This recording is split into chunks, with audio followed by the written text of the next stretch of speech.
Hello and welcome to the Silver Lining, the weekly geekly talk show where we discuss any number of topics that may have come up during the week. And it is episode 99.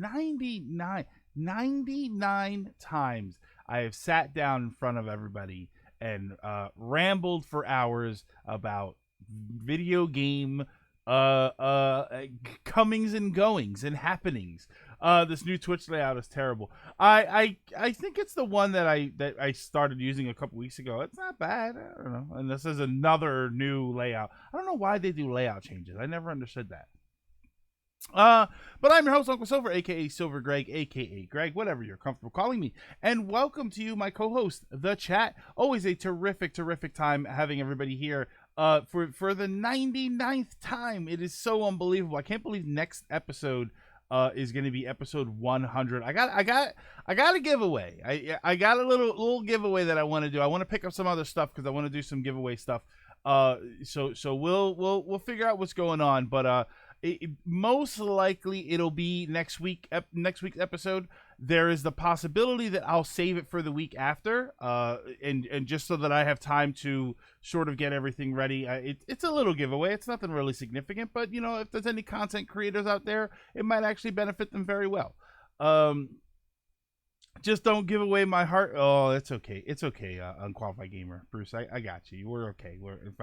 If I was to give rest assured, if I was to give your heart away, I would be getting some ramen for it. But hey, Ryan, Potato, ISP, Nitro, Thorn, what's going on? Hero, Hyrule, Somber, Wario, and Gamer, Unqualified Gamer, what's going on, everybody? Hopefully everybody has had an okay week. It has been a sad week. It's been a little bit of a sad week for everybody. I hope it's instant ramen. No way. No. Hey, Marcos, it's been a little bit of a sad week. And I think everybody knows why. Feeling better since I got some anti-inflammatory. Fantastic. I think it's a little sad for all of us because this would have been E3. This would have been the week. This would have been the episode. Last episode would have been, let's talk about what we think we're going to see. And then this episode would have been the E3 breakdown. We would have went through everything. We would have just talked about everything we saw and everything we didn't see, and it would have been super sad.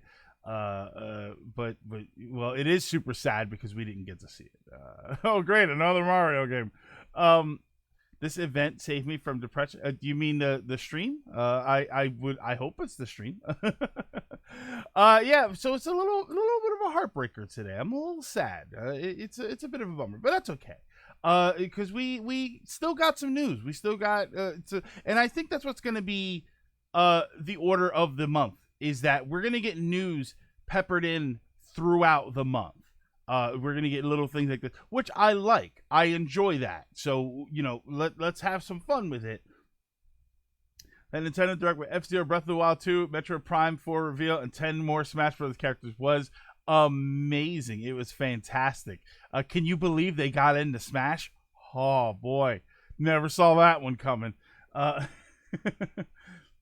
Now maybe you'll reconsider greenlighting Mario Ballet. MS needs to blow it out of the water. Oh god, yeah.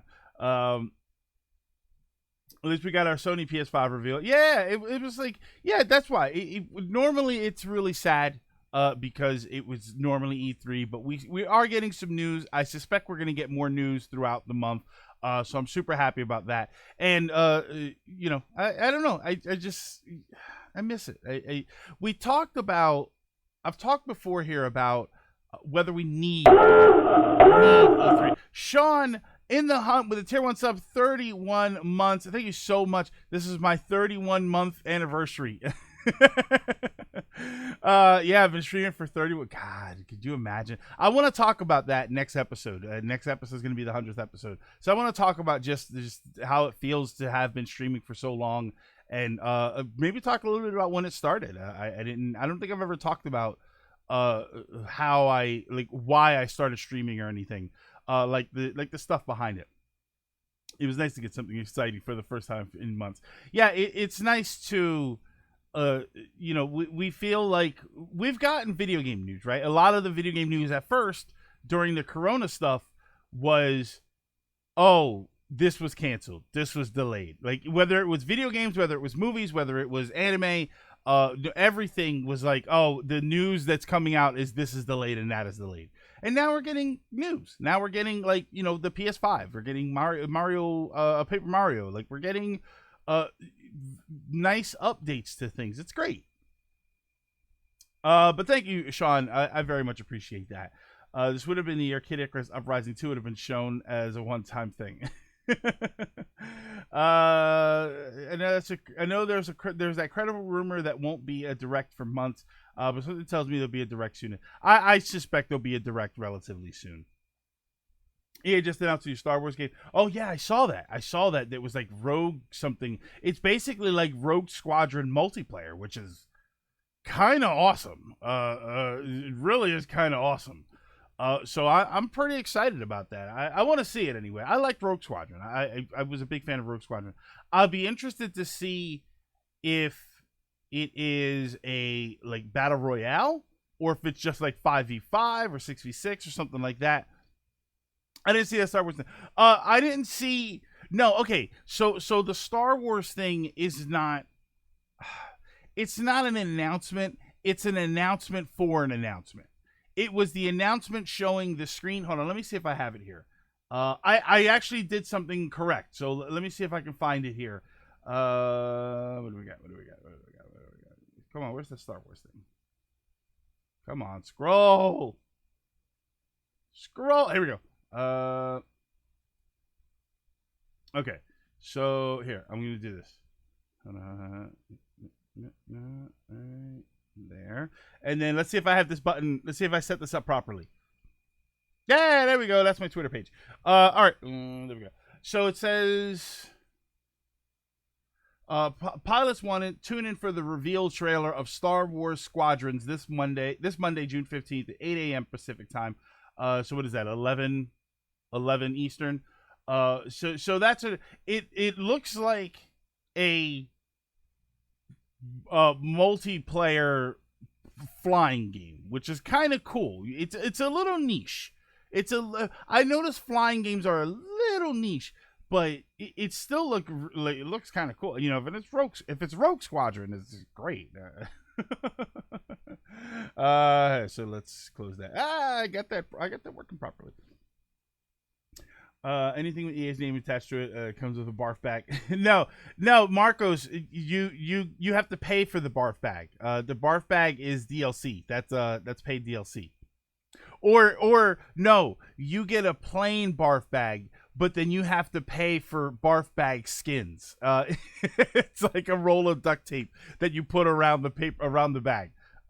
Cosmetic barf bag. Cosmetic barf bag adds no. What is it? Adds no competitive advantage.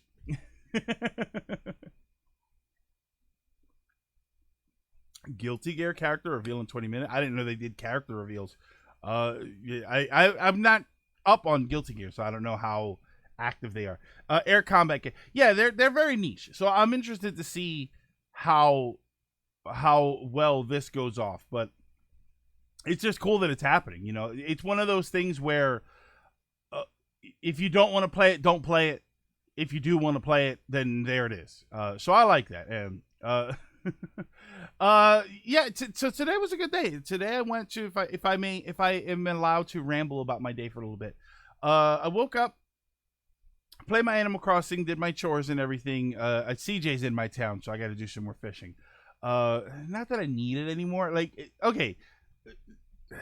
Who here who here has stopped playing Animal Crossing altogether? Let me ask you that. Who here has stopped playing Animal Crossing altogether? And who is still playing it but just doing chores? Because that's mostly what I do, right? I go on and I do my chores, and I don't even do all of the chores. And then sometimes I'll go on and I'll fix something up. Like I know that I'm still working on my flowers because my flowers are out of control. So I'm still doing that stuff. I'm playing it right now just to do chores. Yeah. 40 hours. You barely played it, Potato. Oh my God. I wonder how many hours I have on. Okay. I caught a whale shark yesterday. I play every other week. I never started because I had Rune Factory 4. Okay, 555 hours still going strong. Those are the kind of numbers I'm looking for. I'm still playing, but only chores. I can't. I'm so bored. Look, chores. I play it for a bit every morning, mostly chores. Yesterday, I suddenly really got into fishing. That happens. Dragon, I do not fishing. I do bug catching. That's the one that I'm like, I'll do my chores, and then it's like, oh, well, look at all these butterflies, and then I'll catch like 40,000 bells worth of butterflies. I play it for a bit every morning. I drastically lowered the amount of time I play it so that I don't get too exhausted. Over here, still sprucing up. See, yeah, there we go. We got some people that are actively playing it.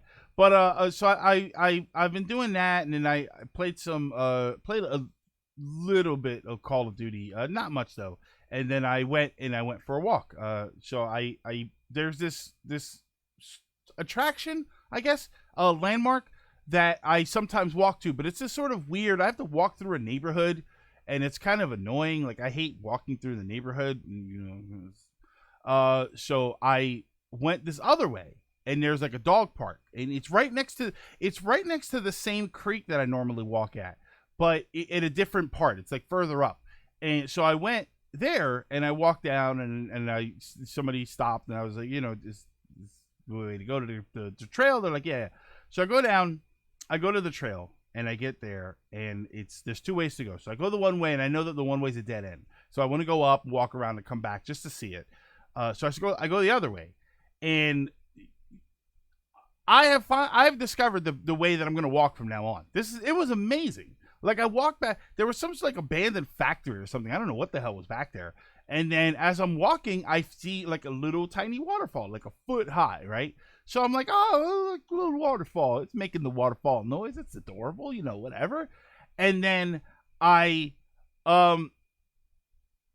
I'm gonna do Ryan. I'm gonna do after I ramble. I'm gonna talk PS5 because the PS5 stuff is probably gonna be less of a talk because I did so much of it yesterday. But yeah, so I'll give you like 10 minutes.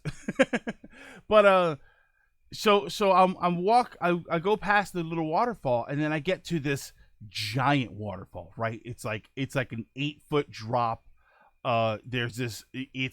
It's gotta be 50 feet across. There's this beautiful outcropping of rocks in the middle of it. It had a bunch of like down trees and stuff on it, but they look like they've been there for years. It was kind of amazing. Like it was kind of magical. It was the only thing that will make it more magical. Everybody knows what's the rule with waterfalls. You know what my rule? I'm gonna see if you remember. What is my rule with waterfalls? I picked up Splatoon again, Splatoon 2 again after a year break. I had a lot of fun, but instantly got bored because I have no one in my circle of friends that are interested in it.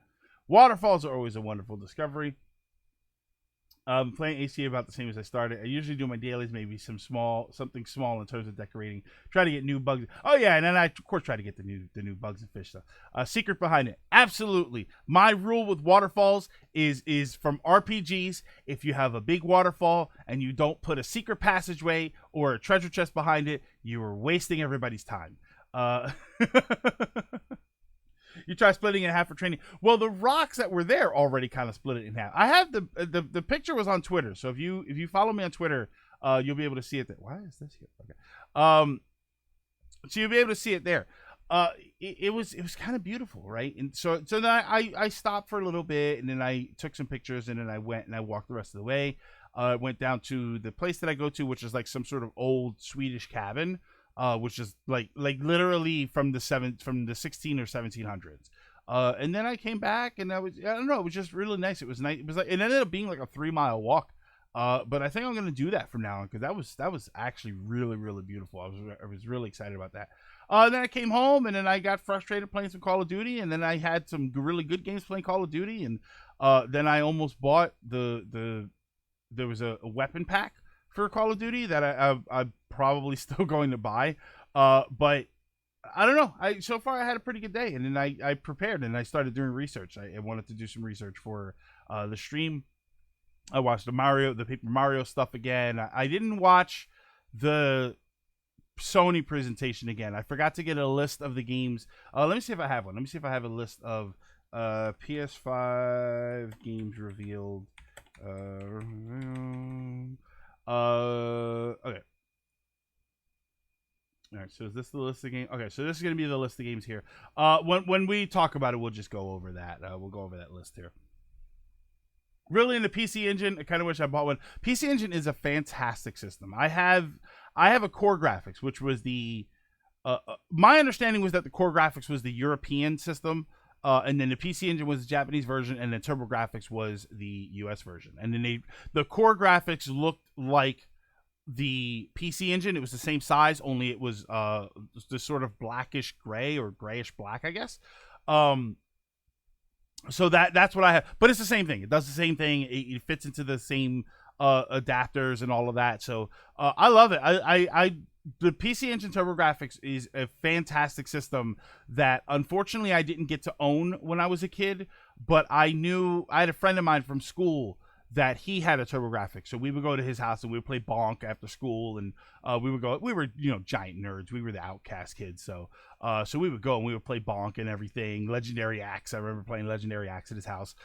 He was a friend that when I first played Call of Duty, when I first played Final Fantasy 1, I played a lot of it at his house with him. It was like I had a copy, but then it was his copy of the game, and we were going through the adventure. Like, we had like the map, and then the map has obviously all the locations on it, and then on the back it had like a bestiary and weapons list and stuff. So we would be like one of us going over all of the items and the enemies. We'd get into a fight, like how much health does this have, and then the other one was actually playing the game. Like I think that was how I beat the game. How we first beat the game together. Did you jump off it to collect rupees from the Zoras? Marcos, no, but I did almost jump off of it. I did almost jump off the waterfall. Absolutely. Hey, Rye, what's going on? My brother asked me to help him move a desk, and not only was it way bigger and heavier than I was led to believe, it was a massive pain in the butt to move it. So yeah, I hate doing that stuff. If you are gonna ask me to help you move, I will absolutely do it if we're close enough. But I'm gonna need some pizza. I'm gonna need some soda, and I want to be the first one to drop a deuce in your house on your toilet. There we go. I want that right for myself. Been alternating between COD World War II, Star Wars Battlefront 2. I never played the Battlefront game, and Animal Crossing. Okay, yeah, good. I've been going really between COD Warzone and Animal Crossing. The patches for COD are ridiculous. There's some crazy stuff, man. The game they just started season 4. I won't get into it too much. I know that not everybody's super hype about COD here. They season 4 just started, and it's having some little bug fixes. I mean, there's always bugs in that game, but they're having some sort of issues right now. It's sort of weird, but it's still fun to play. I still rocking people with my growl from 100 meters out. There's no reason that gun should be that good. I go for some Final Fantasy 1 right now. I'm playing the TurboGrafx Mini. Oh, I heard the system. The TurboGrafx is extremely difficult to collect. You're gonna have there's a handful of games that are relatively cheap, like $5-10. But you're talking like Keith Courage, which I think when you're born they give you a copy of Keith Courage. Like, I think that's just the way it is. Taking it to the hoop.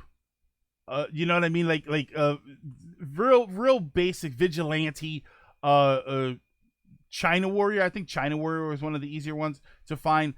There were a lot, but then because it was such a limited system, there are a lot of expensive games on that system, unfortunately. I mean, not even talking about the CD stuff. We're not talking about like your Bonks 3 or what was one of the other ones? Was it Gate of Thunder? I think Gate of Thunder ended up being an expensive one. Not even talking about any of that stuff. Or Magical Drop or Magical Chase, one of those two. They were expensive. But yeah, even avoiding some of those games, the system itself, I mean, basic games are still like $30 for the TurboGrafx. It's hard to collect for that system just because it costs so much money. And then a lot of those games are really good. You got Bonk's Adventure and Bonk's Revenge. You've got Splatterhouse. Fantasy Zone, not so much. There's just like I have a handful of games for it. Do I have them here?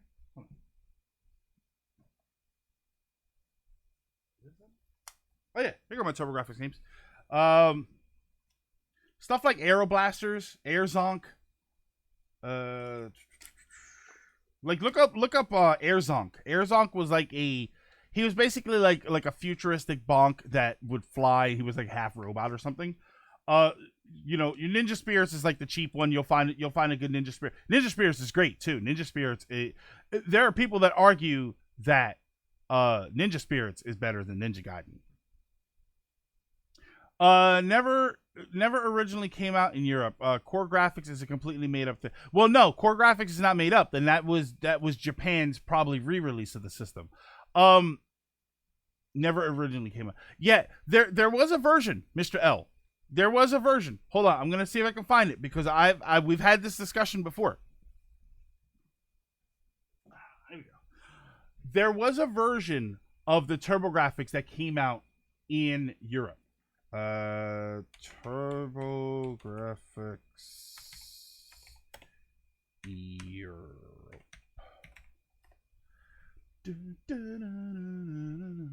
Yeah, See if I'm gonna. Oh, here it is. Here it is. View image. Why can't I zoom in the images anymore? I used to be able to zoom in the images. Can I? No, hold on. Yeah, I used to be able to zoom in the images. Because I'm not going to show you that picture. That picture's all tiny. Copy image. Hold on. Maybe we can do this. Hold on. I got it. Hold on.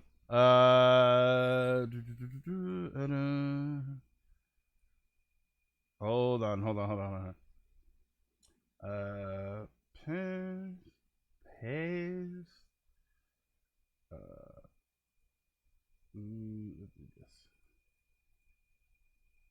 All right. It's the most ghettoest way to do it, but it works. Okay. There we go. All right. So that is the TurboGrafx. That's the TurboGrafx 16. As it looks in the US, with one exception. This here, this logo is different. This system, I wasn't sure about this system, and I was looking around, and then we were talking about it here, and then I think somebody finally told me, this version of the system was available in the EU areas as a mail away. It was never released retail, like in stores, but you could do a mail away. You could order the system from the website and then get it that way. So it was available in the EU. It was branded a little bit differently so that you could tell the difference for some reason.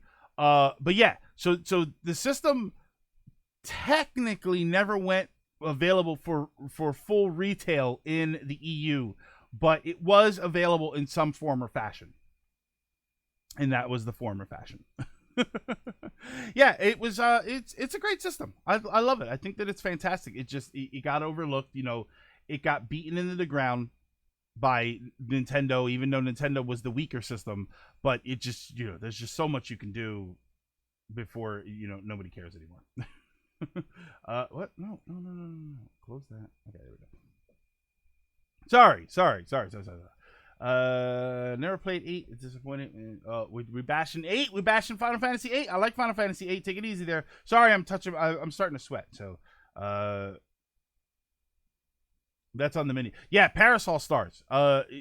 No, Parasol. I've only come across my copy of Parasol Stars, and then a copy here and there at conventions. Parasol Stars loose, I think, is normally like $50-$60.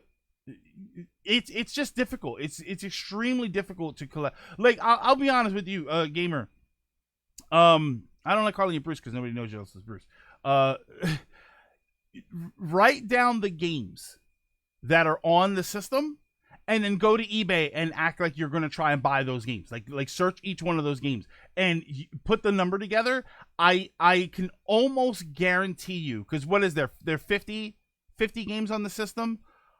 I can almost guarantee you, even removing Rondo of Blood, you would end up paying probably $1,000, maybe like $700-800 if you're lucky.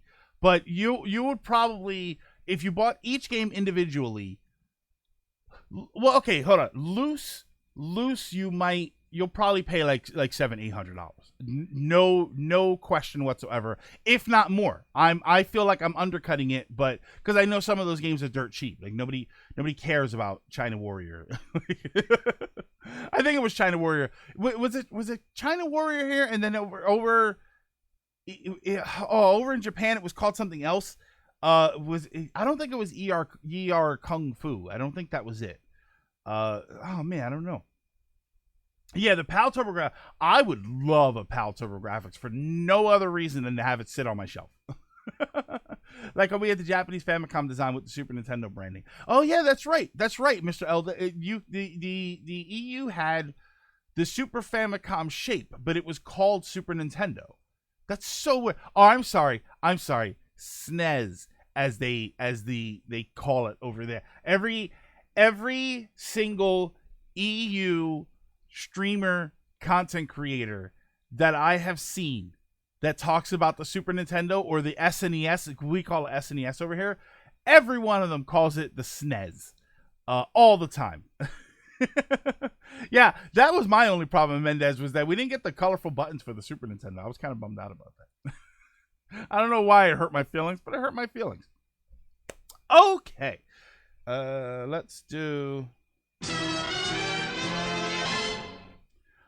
Let's get into some of these topics, because we've got probably some polarizing topics today. I feel like there's going to be a lot of contention in how we feel about some of these two topics in particular. So the yesterday we got a reveal video for the PS5. We did not know what was going to be in the video. There was speculation that we were not going to see the system at all. There was speculation that we were only going to see a couple of games. There was speculation that we were going to get the price, that we weren't going to get the price. It was kind of all up in the air. Like, nobody knew what was going to happen, which is great because I like that. I like being surprised by what happens. I'm loving the pictures of the PS5, like the Batman one or the cell for DBC. At the last minute, I was like, oh my God, I should have downloaded some of those so that we could go through a slideshow of all of the fun edits that people have done. So first they started talking about the games, right? They showed the games, which was the first game that they showed. I'm going to run down a list of games. I have a list of games open here. But the first thing they did was they talked about Grand Theft Auto 5. And how it was going to be coming to the PS5 or something. And I remember thinking, all right, like, okay, is this it? I was worried. Once Grand Theft Auto 5 popped up, I was worried. Not about the game itself, but about the presentation. I thought, oh my God, we're going to see a bunch of crap. Like, here we go. This is going to be nonsense. So then they left the Grand Theft Auto, and then they started showing original stuff, and it was actually really good. Like, they started showing some fantastic GTA 5 is the new Skyrim. Yeah, I had low expectations, and it was a good thing because they showed some stuff. So they started talking about some of the games, and they, the games looked great. Right, they looked fine. We're getting to a point where the graphics aren't really a big deal, but they're nice to have. I saw somebody on Twitter that I commented. They were talking. I don't know if they were talking about that, but there was a comment on a post, and they said, good. The standard, good graphics don't make good games. Like, good graphics don't overwhelm good gameplay or whatever. And then I commented to them, and I said, no, absolutely, but good graphics don't hurt either, right? So while what we got to see was a lot of good looking games for the most part. They looked really good. And then, there were a few surprise announcements. There were a few that we might consider system sellers, and one in particular that is being downgraded from system seller, because we called it a system seller yesterday, and it ain't happening. It's not what we thought it was.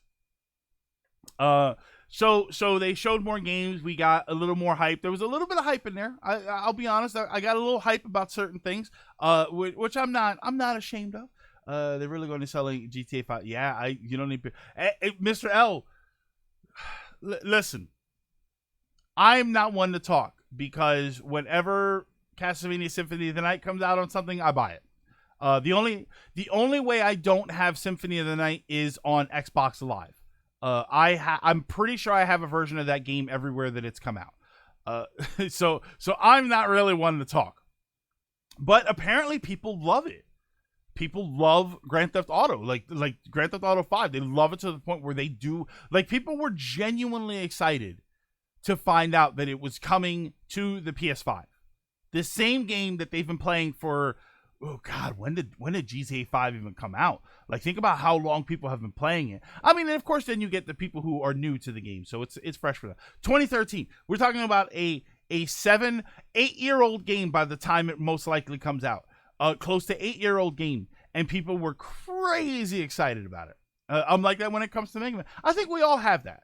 I think a lot of us have that franchise that we love it so much, or at least that one game that we love so much that we okay, I'm gonna buy it everywhere. Whatever Grand Theft Auto comes out on, I'm gonna buy that. Just 2013. Okay, getting some confirmation there. I used to be like that with Final Fantasy. I still, to this day, would love to get a Wonder Swan color with where there was a Wonder Swan Final Fantasy bundle. I would love to get it just because I love old Final Fantasy, and I used to try and collect a bunch of stuff from it. I bought Xenoblade again on the Switch after buying it a half a decade ago on the 3DS. Can't we just run the PS4 version at better specs? Maybe there's going to be exclusive features. I was 21 and 20. Oh wow. Oh, I'm still 30 seconds behind. Oh, yeah, man, if you're watching it on mobile, if you're watching it on your mobile, it's always going to be Your late. ideas are intriguing to me, and I wish to subscribe to your newsletter. Green Power Star, thank you so much for the follow. Welcome. Do we still have to rebuy it? I hope not. That's one thing that I don't know. I'm going to say yes. I'm going to say that you're going to absolutely have to rebuy the game. How much the game is going to cost, we don't know. We're all sort of expecting $60, but you're probably going to have to buy the game. But we go through the presentation, we see the games, we think, okay, the games are fantastic. Maybe we're not going to see the system. And then they started to sort of tease the idea that we're going to see the system. And then they showed the system. And the system, rose out of the, I don't know, watery pixels, whatever the hell it was. It rose out. And what we saw was the PS5. What we see right here in the lineup. We see the first. I know it's a small picture, so I apologize. The first thing we see is, first we see the controller going from left to right. We see the controller, then we see the system with the disc in it. There was a Wonder Swan remake of Final Fantasy 3 that was canceled too. See, that's a bummer. So we see the slot. You can see the slot there. That is the disc slot. Then they showed the same system, but a little bit slimmer, right around the booty. They hacked off the booty, and they are also going to be selling an all digital version. This is the same system with no disk drive. We don't have any specs specifically on whether or not. See, we had specs on the system before, right? What did they say? Something like a 1 terabyte hard drive, which is going to be 865 gigs of usable space. We got that information before. The thing is, we did not get that information when we knew there was an all digital version. So what I'm curious is, and this is something we talked about yesterday for anybody who watched the presentation, will the all digital be the same price? Will it be the same price with more storage space, or will it be the same storage space but less price? We were talking yesterday about it, and I think a lot of people, I think a lot of people agreed. $825, is that what it is? $825. Okay. I think a lot of people agreed that the all digital should be cheaper. That should be the way they go, and then you can buy your own storage. They didn't say the price. We were speculating $500 for the system, $400 for the all digital version. I think that's entirely reasonable. I think if you tell people $500 or $450 for the all digital version, I think there's a lot of people out there who would say, well, I'll just pay the extra $50 if they do the same thing, right? Because it's not like the disc system can't play digital games. So if the difference is $50, when you're talking about $450 and $500, most people are probably going to say, you know what, I'm just going to get the disc version, and then if I don't ever buy discs, it's the same thing. If I do buy disc, I can use them. If you make it $100 cheaper, $100 is a point where people are going to say, okay, now I actually have to make a choice, because $100 is not to be ignored. $100 means you buy the system with possibly 2 more games. That's a big, big factor to count when you're talking about what you're going to do. And it does use NVMe drive. Oh, it does use NVMe? No way. It doesn't use just regular SSDs? Regular, like, notebook size SSD? Ooh, that's going to be brutal. I wonder if you can only play games connected to the internet in case PSN doesn't check to see if you own it.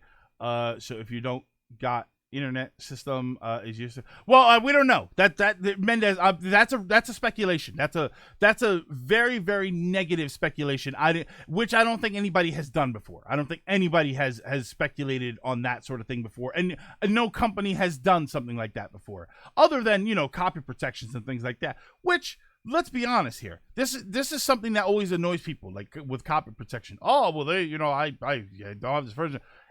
They have a right to do that. They have a right. They're trying to sell you a product. They have a right to make sure that if you're playing that product, you purchase that product, right? That's totally fine. I'm okay with that. I still feel 500 is a big ask. That's a pretty big investment, but that's mostly because nothing for it costs me. Yeah. $500 is a lot of money for a lot of people, but that's sort of where video games are. I think that's sort of where the high end systems, that's sort of where they are, right? If Nintendo said $500, we would throw Nintendo out the window.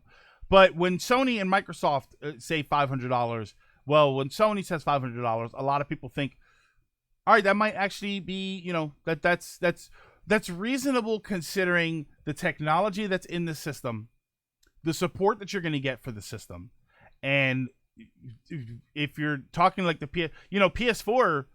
If you don't want to buy the games day one, wait 6 months to a year and they go on sale. You know, when did Resident Evil 3 come out? And now it's on the PSN shop for $40, I think. And then if you go to the stores, it's probably also on sale. Or at the very least, there's used copies of it. If you can find a store that's open.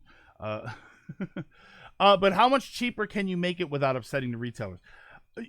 Well, you're not going to upset any retailers by making it cheap. You're not going to upset them at all. If there's money to be lost on the system, it's Sony that will lose money by marking down their systems very low. Retailers will be happy. If you said, hey, buy the PS5, it's $200. Retailers would be excited because retailers are about to sell a whole lot of games. That's their thing. Yeah, when we talk about how consoles notoriously are sold at a loss, even if it's just like a $2-3 loss. Consoles are notoriously sold at a loss when they're brand spanking new. But that loss is not incurred by the retailers. That loss is incurred by Sony themselves for having to sell the system to the retailers cheaper than it was to manufacture it. Sony loves special memory. That's what I'm worried about. I'm worried about some proprietary memory system. That's my biggest concern. Disc version all the way for me, by the way. Disc version all the way. I didn't watch. Is this drive backwards compatible? No, they didn't. Well, Mendez, they didn't say anything about it. They didn't say anything about whether or not it's going to be backwards compatible like a disc. I think it's going to be backwards compatible the way Microsoft does it, where if you have the original game, you can you'll be able to download a version of the game. So it's not like you put in your PS4 disc and you play the PS4 game. My understanding is that that's what they're doing. What if they make PS4 now a proper Game Pass competitor? I don't think they will. I think that PS Now stays on PS systems. Game Pass's biggest thing is that they're trying to expand it to other systems. So I don't think they're going to be able. I don't think PSN is the same kind of product. That would be like saying, is PS Now just as good as Steam or GOG? What is it? GOG is the other one, or Epic Games. They're different because their business model spreads through PC, which is huge, but then Game Pass wants to do other systems also. I know they were talking about like Game Pass on your Switch and all of that. PS Now is just PlayStation, so that's their thing. Digital or pay systems mean less physical games sold. Digital only pay systems mean less physical games sold. Maybe. Dragoon. I refuse to. I refuse to speculate in the negative, for the simple fact that this is going to be something brand new. If we had evidence, because I was about to bring up the Microsoft SAD and the Xbox SAD, and the Xbox SAD is different because the Xbox SAD came out when Xbox Xbox One was already out for a long time. This is going to drop the same day. So I'm interested to see what people will choose when they have the option. I suspect that the disc version is going to sell more than the discless version, the digital only version, but we'll see. Does the PS5 sing "Gotta Mia"? I don't know. I'm worried that it's just going to call me a third-rate gamer with a fourth-rate system. PS Now still does not have the library of Game Pass. No. I'm just saying the Game Pass itself is a service. They're trying. I feel like they're gearing up to sell Game Pass as a service across multiple systems. Hey, Elements. Remember, Uncle? There's a reason a digital game still costs $60 often. I'm always sort of skeptical about the whole digital games. Oh, they said as many as 100 is, but not all PS4 games. No, absolutely. I mean, if they're only talking about 100, the PS4, I don't know what the PS4 library was, but it was certainly well over 100. But yeah, so they showed the two systems. So we got the controller of the two systems there. Then they showed off some peripherals. They showed off the headphones, which actually look very, very snazzy. They showed I almost said Wiimote. It's a remote. It's a media remote. So clearly they're expecting people to use this as a media device. I would say no way, except I use my PS4 as a media device. So there you go. And then there were it's like a controller charger, and then an HD camera, which is probably the weirdest thing for them to show. Like, okay, there's a camera coming out, but I don't know. I feel like we haven't seen anything that uses the camera.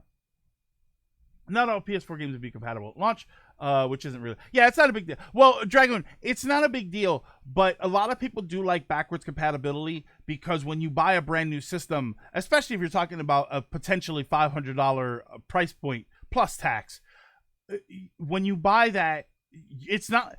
No one here, I think, no one here is going to go and buy the PS5 and then every launch game, right? You're going to pick one, maybe two games that come out at launch and you're going to buy them. So in order to have the system replace your PS4, a lot of people prefer to have a backwards compatibility. You know, if you had backwards compatibility, within the first month, there'd be a ton of people trading in their PS4s.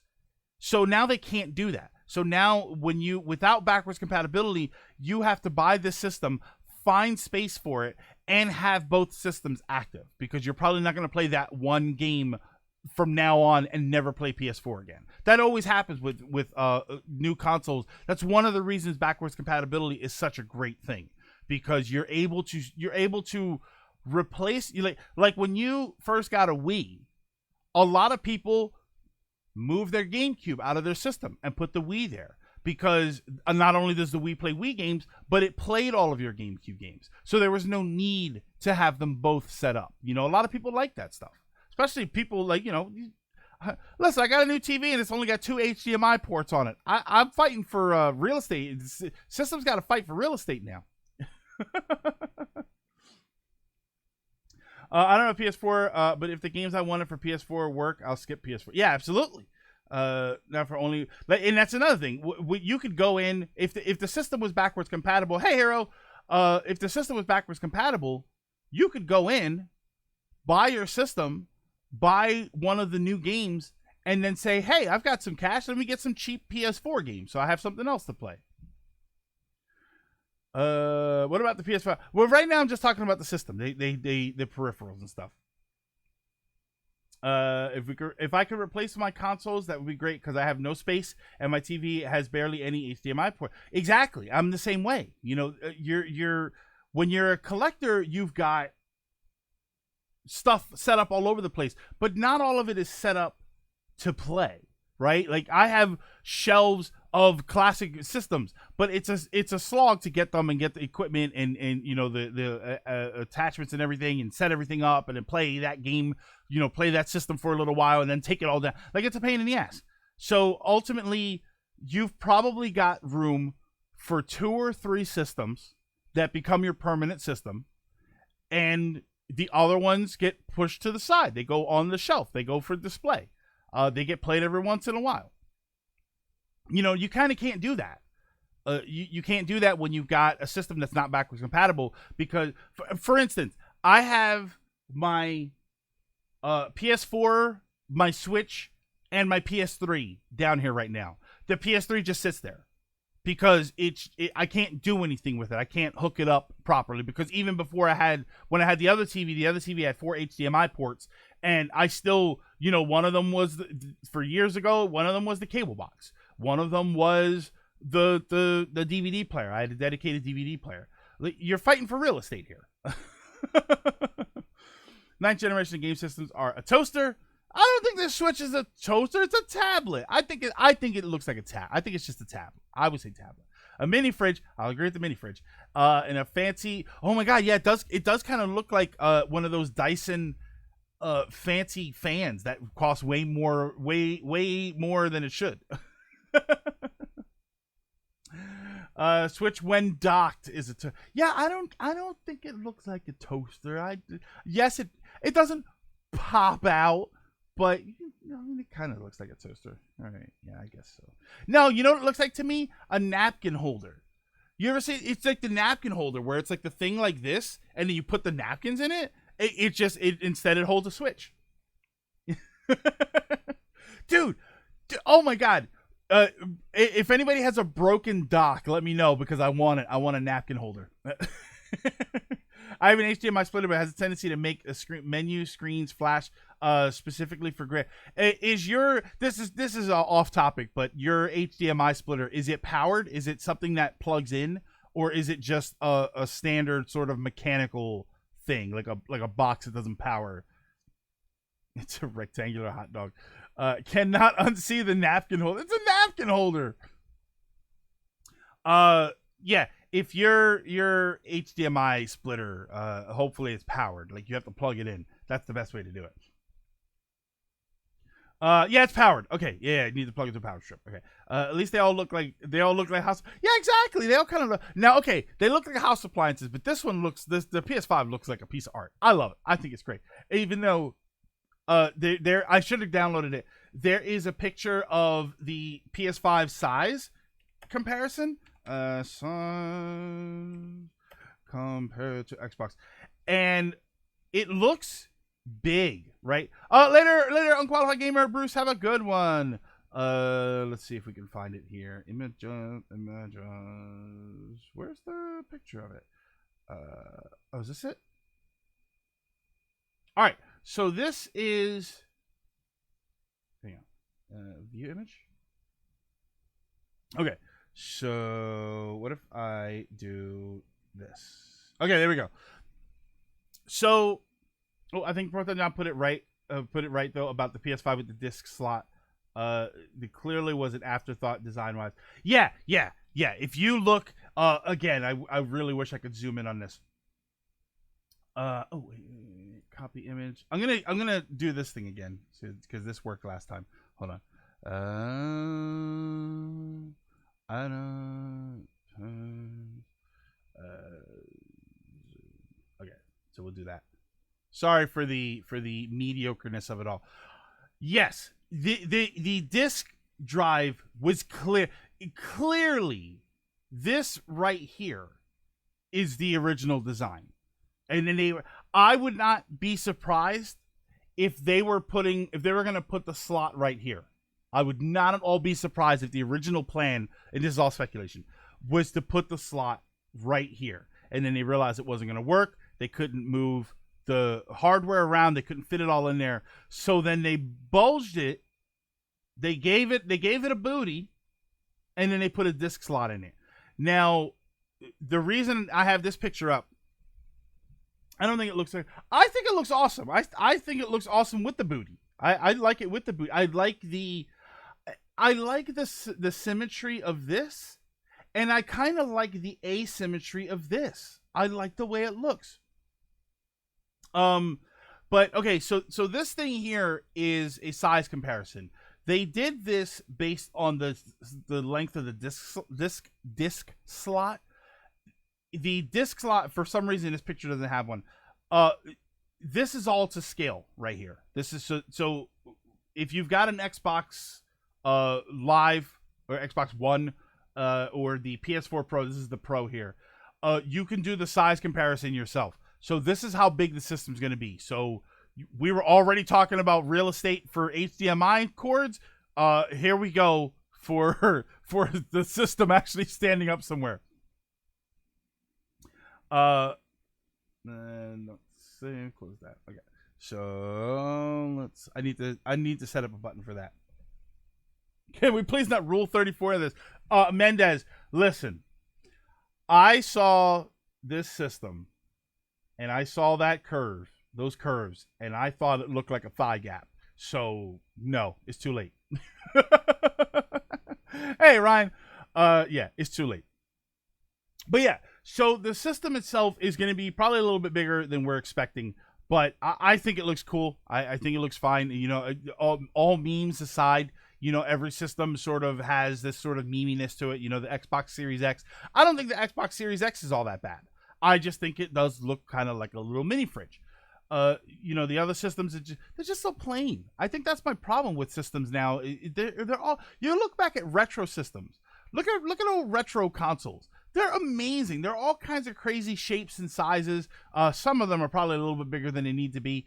But it's interesting. You know, when one of the reasons I like displaying my systems is because it's an interesting looking device, right? It's a really cool shaped piece of plastic. And then when you know, the NES and the Genesis, and they went back and forth, and the Super Nintendo had some better designs than the one that came out. I was not a huge fan of the Super Nintendo design, but the system itself was fantastic. You know, and then you go forward, and then you start to, you know, the PlayStation 1 was kind of cool. Like, the PlayStation 1 was the gray box, and then it was the little white one, which I love the little white one. And then I don't know, it just started to get plain, like black box. Like, I don't know, it just, that to me is so boring. Yeah, the GameCube lunchbox, you know what I mean? Like, the Wii was kind of cool to look at, but it was also kind of blah. It looked like a piece of toast. You can't get any plainer than plain toast. I think the new Xbox is a tall GameCube. There's no handle, so that's the only problem. There's no handle. But yeah, so I like it. I like this sort of return to form and function. You know, they say form over function or function over form. It looks like it's going to be able to do both. Honestly, GameCube was the most attractive. I did love the GameCube. I don't know why. I love the GameCube, and I think, I don't know if this is a hot take or not. I actually really loved the simplicity of the Dreamcast. I thought that the Dreamcast, design-wise, was a great little system. I very much liked it. I would like to see a Dreamcast Mini that looks exactly the same size, but then when you open it up, it's a candy dish. The Dreamcast super cute. It really was. Oh my god, I would love the Hello Kitty one, the pink one. Oh, they're crazy expensive. Too bad the Dreamcast word louder. Yeah, it definitely did. Okay, Ryan, it did. But let me tell you something. My PS4 makes some noise sometime, and my Switch, when I first turn it on, oh, it's hella loud for like 10, 15 seconds. So I like the design. The overall, I like the system. Then, so we got the system last. So up in front, we got the games. So I have a list of games here. I'm probably gonna ramble these off really quick. There are not a bunch of them that I'm very interested in talking about. It looks like these are all in order that they were revealed.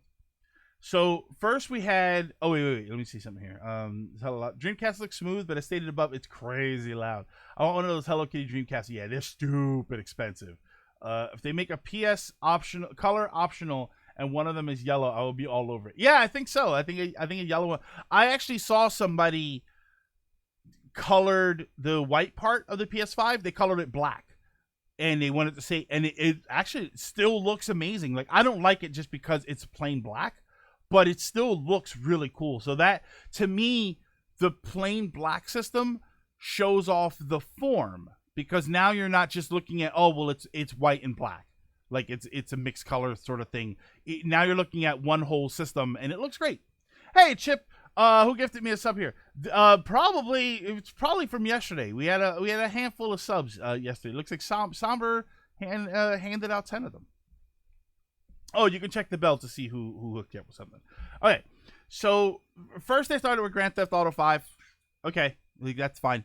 The next one is controversial. The next one we're not going to be happy about. Now, we were looking for system sellers. When all of this started, we were wondering, are we going to see the system sellers? Are we going to see the game that makes people say, oh my god, gotta buy the system? Absolutely. Hold on. And Greg's 4 subs away from 50. We're waiting for the system seller. Then we got our first potential system seller. Spider-Man Miles Morales. It looks like the next Spider-Man game, only it's going to be featuring Miles Morales. Or so we thought. That is exactly what everybody thought. And today it was confirmed that is not a game. It is... No, Ryan, oh, wait, it's not an add-on? Hold on, did they change that again? Because we got I saw that this morning. Insomniac clarified. Hold on. They did confirm that it's a separate game. Okay, so the last thing I saw was the confirmation that it was not a separate game. Let's go. Now we're talking. All right, we are back up to system seller status. Yeah, Hero, this morning I started seeing some clarification that it was actually going to be DLC add-on to the PS5 version of the Spider-Man game that's already out on PS4. Now they're saying, no, that it's a full-blown game? All right. Sometimes expansions are sold as separate games. Yeah, I hold on. Let me take a look. Spider-Man. If anybody has a link to an article, please let me know. PS5 Miles DLC. Hold on, let's see something here. Okay, no, here we go. Just a few hours ago, Insomniac confirmed Spider-Man Miles Morales is a standalone PS5 game. Let's go. All right, so we're good here. You heard it here first. Maybe. If you didn't know before, you heard it here first. Someone on Twitter asked for a source when Insomniac clarified. Yeah. Ask for a source when the dead. Yeah. Yeah. Hero. That's like, oh, excuse me, sir. Where's your source on this? Hold on. What's happening? Yeah? Okay. He's over there. Okay. I never played PS4 Spider-Man game, so this this on your list to pay attention to. Yeah, I never played it either. I'm not a huge Spider-Man game. I'm not a huge Spider-Man person. I heard it here first. At least, see you, Thorn. You heard it here first that that it's going to be a separate PS5 game. You also heard it here first that it probably wasn't going to be one. So this is a system seller for people. Absolutely, there's a lot of people that are going to be. Basically, Sony execs screwed up. Everyone jumped on it, and yeah, of course they did. Part of my issue is a lot of side content, and Spidey was very fluff. All right, so that's going to be a system seller for people. I don't think I can tell you right now. I don't think that there are any across the board system sellers, but there are a bunch of games that a handful of people for each game are going to say, "I'm going to buy the system for that game." Spectre Salmon raiding with a party of 4. Welcome everybody from Spectre Salmon stream. Positivity, #positivity. Fantastic. I love that hashtag. That's a good hashtag right there. Welcome. We're rounding off or rambling off these PS5 games. All right. There are enough games there to where I want the system and don't feel I need to wait. I'll still wait. I'll probably still wait because I'll be honest. I stopped. I didn't write down when all of these games were speculated to come out, and that's the problem. Some of these games sound really good, but I don't need the system day one if the games that I want don't come out until the following year. So we'll see what happens with the release dates. As we get closer to it, I think we'll get more rock solid release dates.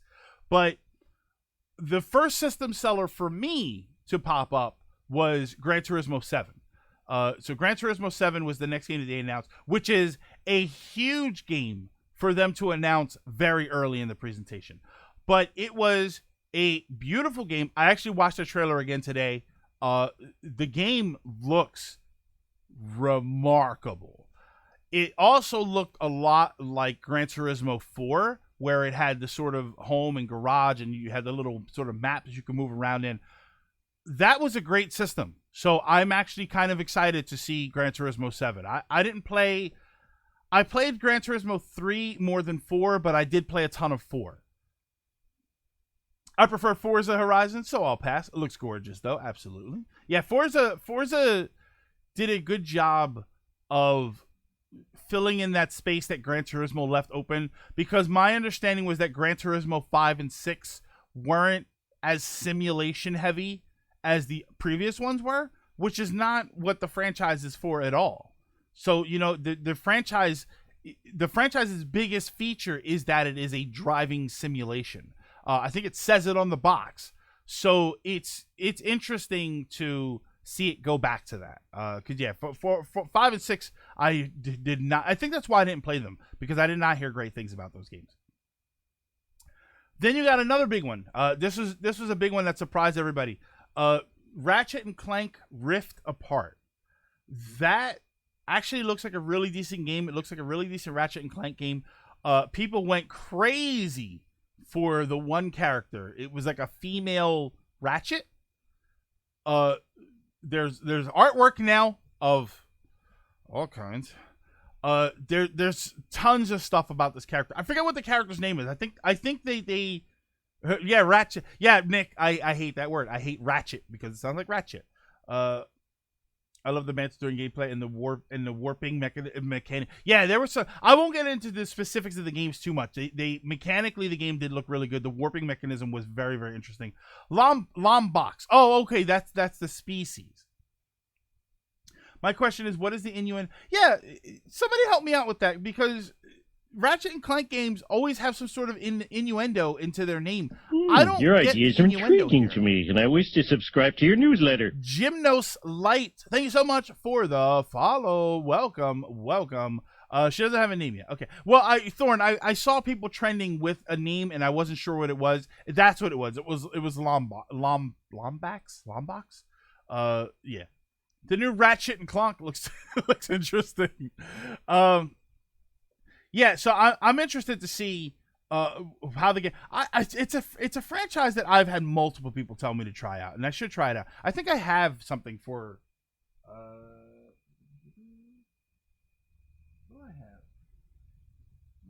What are my Ratchet games? I did not have that. Huh. Oh no. Oh no. I always get them mixed up. I have a Jack and Daxter collection. I don't have Ratchet and Clank. It's either the main title or the working title. 2 was going commando, up your arsenal, size matters, quest for booty, a crack in time. There was clock blockers. Yeah, like what's Rift Apart? Like I don't know. I don't know if there's a sexual innuendo there. I don't know. I guess they couldn't call it like Ratchet and Clank Big Moist Rift. Like I guess there's probably a limit to what they're allowed to do. Yeah, none of it is. But that's the thing. Like rip apart or drift apart. But none of those are. Look at the other ones. Going commando is a reference to not wearing underwear. Up your arsenal sounds like up your arse. Size matters. Everybody knows. Quest for booty. That should be obvious. A crack in time is probably like. Oh, a crack in time's working title was clock blockers. Obviously that's another one right there. They all have this sort of sexual innuendo aspect to it. So I'm wondering if there is one or if it's going to be. My favorite working title for them was Into the Nexus. It was called Into the Nether Region. Yeah, see, that's funny. Big Moist Rift, quote of the year. So it looks good. It looks good for a Ratchet and Clank game. It looked very interesting to play. Like, again, the rift mechanic was actually really interesting to see. Very much reminded me of Portal in a way. Well, the etymology of rift is severing. It could be a space-based term. Oh my God! How about rift you a new one? Come on, man! Come on, Ratchet and Clank, rift you a new one. Come on, that could have been great. All right, I'm sorry. Hire me. So then after Ratchet and Clank, we got just a teaser for. Hold on, I played it the PS4 and neither the platforming or shooting. I played the PS4 game. Neither the platforming or shooting was that deep. But we'll keep an eye on the sequel. Then we got a game that I'm very interested in, which is from Square Enix called Project Athia. Athia? I say Athia. We don't know much about it. That was a reveal for the existence of the game. That was like, we had no idea. So we'll see what happens. Hey, Rabbit! Looked great. But we don't know anything about it yet. Then Annapurna showed up and dropped Stray, which is it looks like a robot world. It based on the trailer, it looked like a world where humans have gone extinct, so all that's left are robots, and then there's a cat. And then I think you play as the cat. That's what it sort of looked like. So we'll see what happens. But it looked kind of cool. I don't know if it was a system seller, but it definitely looked really cool. Then there was this game called Returnal, which was very weird. Was that the one? That was the one where her death keeps repeating over and over again. So you have to try and figure it out, get it a little further ahead every time. Sackboy, which was the Little Big Planet character. There seems to be an adventure game based on Sackboy, so that's kind of interesting. That was the Groundhog Day loop. Yeah, that was Returnal. Which I thought was a very strange name. Detroit Become Feline. Dude, I would play that. I would absolutely play that. So you got a new Sackboy game. And it's not being called, and that's Hero. That's the interesting thing. It's not actually called Little Big Planet, Sackboy, whatever. I think it's called Sackboy: A Big Adventure. It's not actually called Little Big Planet. That's my understanding anyway. Yeah, it basically is Little Big Planet 3D World. Yeah. Well, Hero, the reason I bring that up is because that's an interesting specification.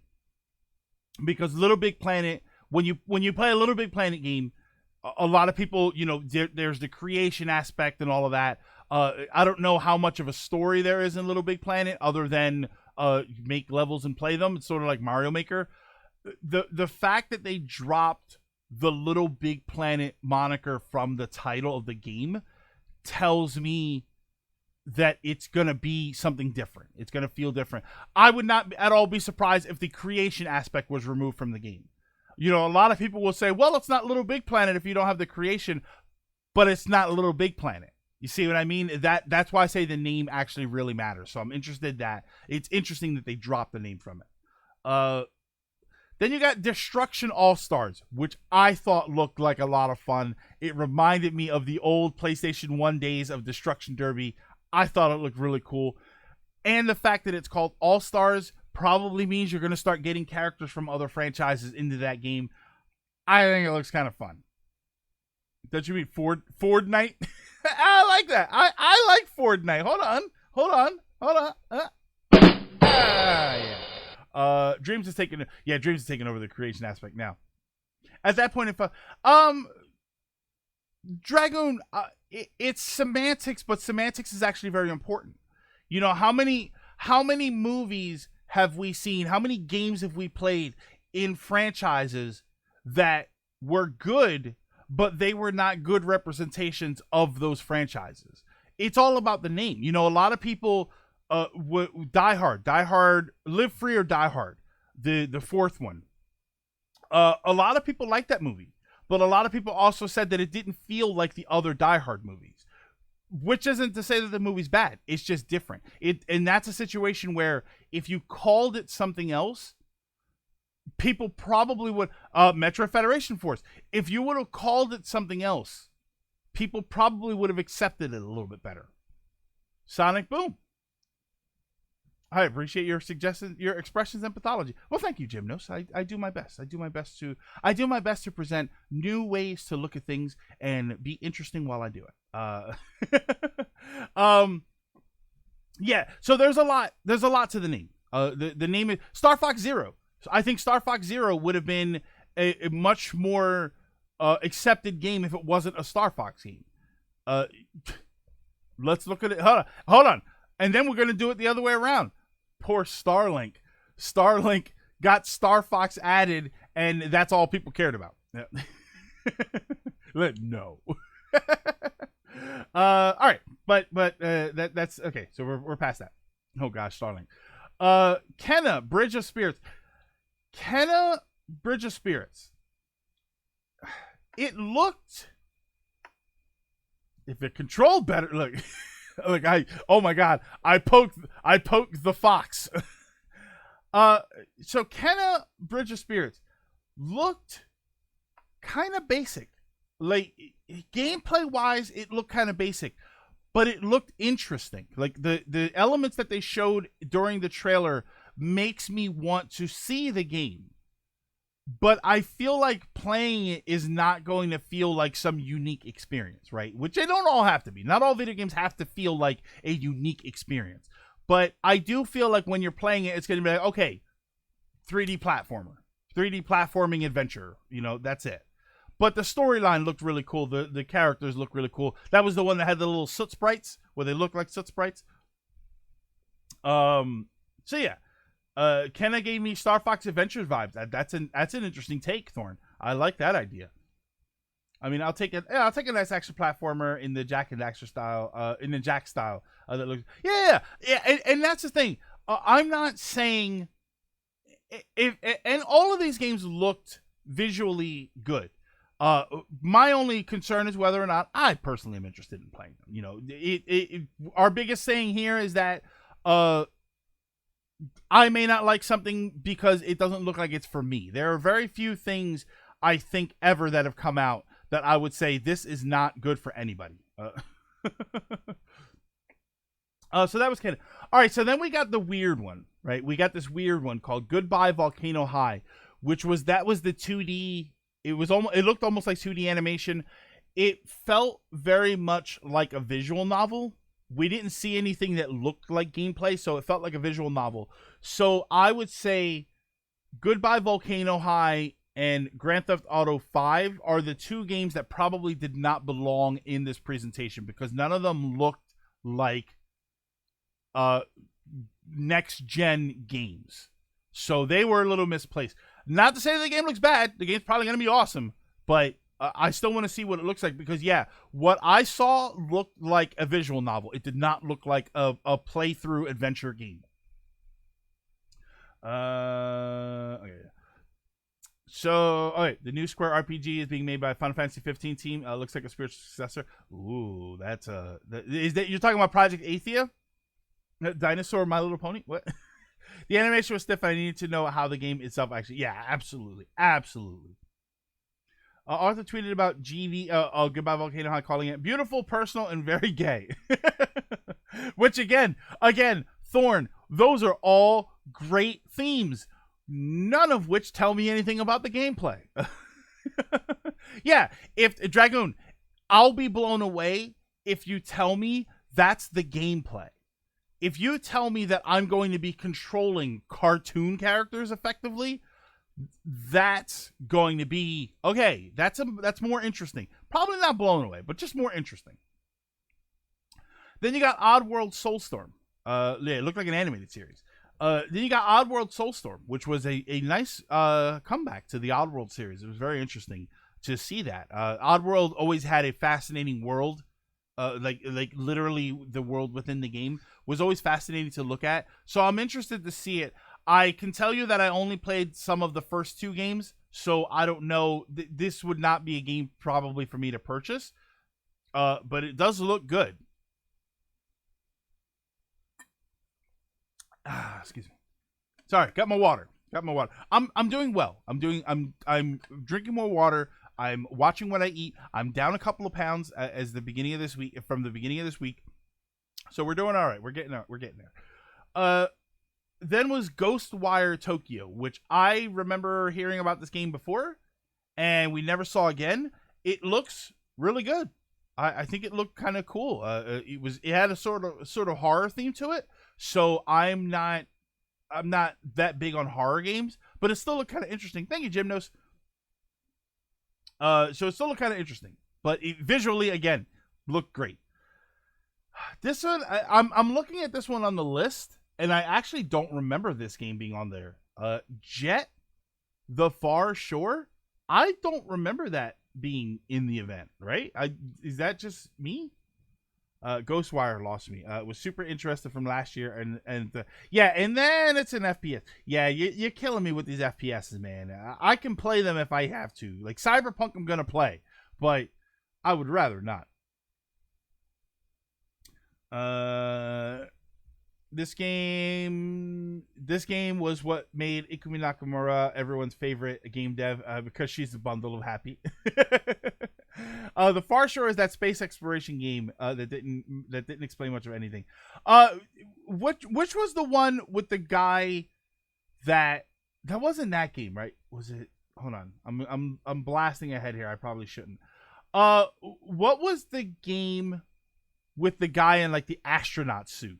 Oh yeah. It's spooky. Yeah, what was the one with the guy in the astronaut suit? Remember, he comes down and then he sees the little girl, and then there's like monsters, so then he teleports away and he goes back to the moon. I don't remember which one that was. The world is dream, but a rocket fires into space. Just a series of satellites. Okay. So maybe that's something different. Was it Pragmata? Is that what it was? All right, we'll go through the rest of this list here. Godfall looked okay. Kind of basic combat shooter. Solar Ash. Solar Ash was the game by the people who made Hyperlight Drift. Right? Hyperlight Drift? Yes. Looked okay. Looked different art style. So I want to see more of that game. Like I want to watch somebody else play it. And then there was a big one. There was a big one next, which was Hitman 3, which was a return to the Hitman series in numbered fashion, and they claim the end of the Hitman trilogy. I personally think this will be a system seller. I think there are going to be a number of people who say, I have got to play the new Hitman game and finish the story. They're going to go out and they're going to try and buy the system for the game. I absolutely think so. Yeah, it was cool to see. Yeah, you're right, Element. It was cool to see an indie dev take the spotlight for a second during this presentation. Astro's Playroom. We only saw some of that really quick.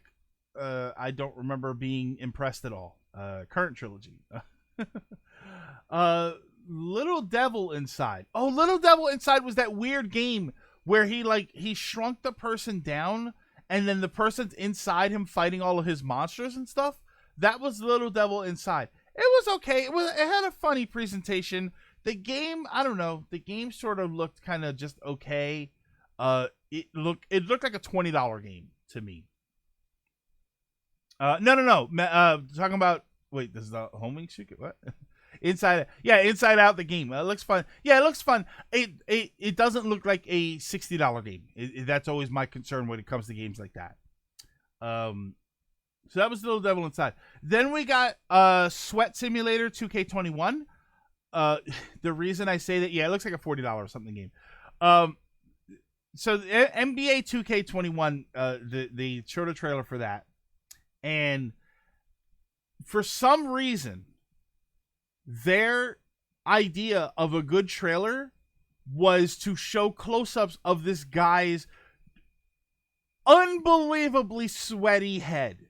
Like his whole head was on the screen. There were giant droplets of sweat, and it was incredibly detailed. It looked incredible. But do I want to see some guy's giant sweaty forehead on my screen as an advertisement for the game? Look at all the sweat we can render now. Look at the ray tracing coming off of the drops. Like, come on, man. The guy was like, "You're a sportsman." No. Are you a spokesperson? Yeah, they didn't show anything for the game. All they showed was sweat. That's why it was Sweat Simulator. You know what it reminded me of? Remember when they showed off the Switch and they showed the HD rumble and it was like ice dropping into a glass, and it's like, what the hell does that mean? I don't know what that means.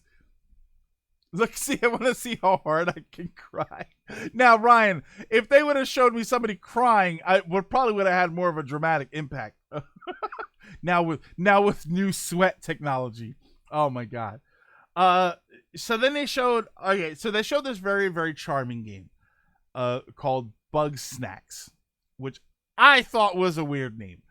But it was a very sort of charming game that was very bizarre. It almost looked like a nature show where they were trying to say, "Oh, check out these little bugs right here," and they were trying to do that. It was kind of intense. I would have thought, what the hell is this doing here? What is this here? Why is this on this presentation? I would have thought that entirely, except 5 seconds after it started, it said from the makers of Octodad, and I immediately understood. All of the weirdness that I saw in that trailer is explained by from the makers of Octodad, and as a result, it kind of looks charming. It really does. It really does. So we'll see what happens with that game. Then we got a big one. We got another big one, which I think would. Oh my God! No. Is it David? David Attenborough. David Attenborough. Yeah. Who's Octodad? Oh my God! I never got to play through that game. I watched playthroughs of that game, but I never played it myself.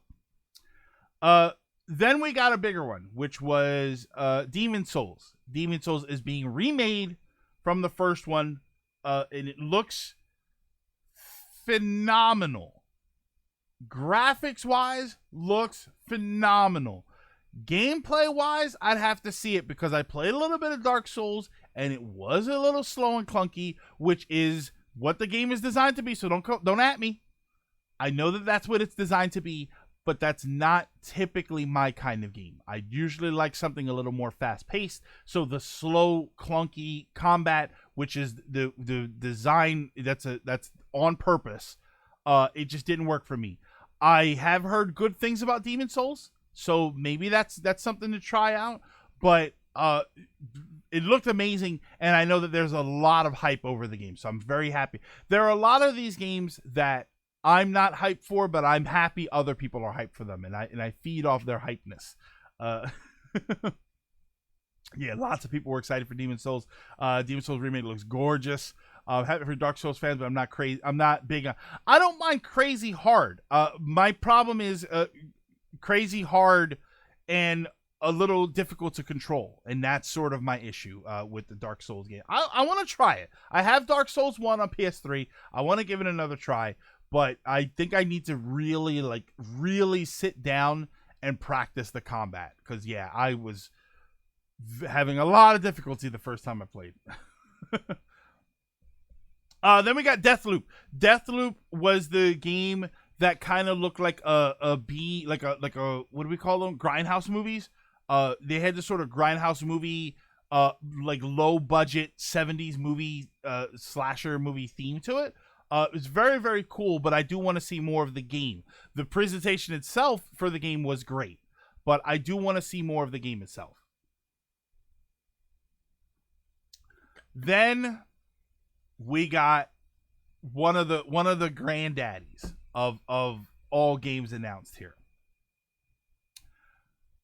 We got a teaser for a game that looked like it was called The Village. It looked terrifying. It looked beautiful. It looked intense. And it said Village. And then some of the letters dropped away or something. I forget how it was. It like went back. It went black and then it came back. It's Resident Evil 8. It is Resi 8. Is my understanding. Is right? Yeah. So it is. I'm sorry. I'm reading from GameSpot here, just the list of the games. We got Werewolf. We got Drop. Yeah, that was the game that chugged, right? That was the game that was like the frame rate was kind of chugging. Village people. Ooh, you suck. Oh wait, that was the wrong button. No, it wasn't. No, I'm just messing with you. That was a granddaddy of all of one. That was one of the two granddaddies of all announcements, right? That was the big one. That was the one that people are absolutely going to say, "Oh yeah, I'm getting a PS5. I'm getting a PS5 to play this." That game won't be out until 2022. That's the problem.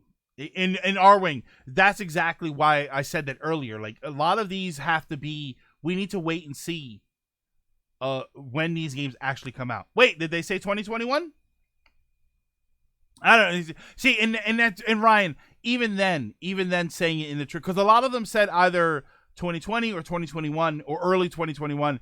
I still am gonna wait and see because I don't trust anything to happen.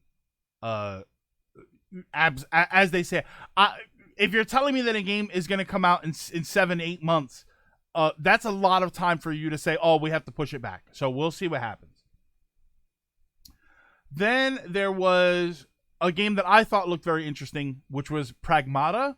That was the game with the guy in the astronaut suit, and then he goes down to Earth, and then he sees his little girl, and then there's some monsters attack them, so they warp out of there and end up on the moon. But the little girl is still alive. Like the guy's in his spacesuit, the little girl is not in a spacesuit, and she's fine. So I'm very interested to see what that game is all about. It's multi-plat, but I don't think Sony must have incentivized Capcom to jump to the next gen. Okay, it isn't cross-gen. No problem there. I remember the last time Capcom left us with someone on the moon. I don't know. Listen, the last time I was on the moon, I got to shoot a portal and suck a giant machine through it, so I was pretty happy about that. But yeah, I thought that it looked really cool. This Pragmata looks like 2022 though. That's the only thing. Pragmata does look like 2022.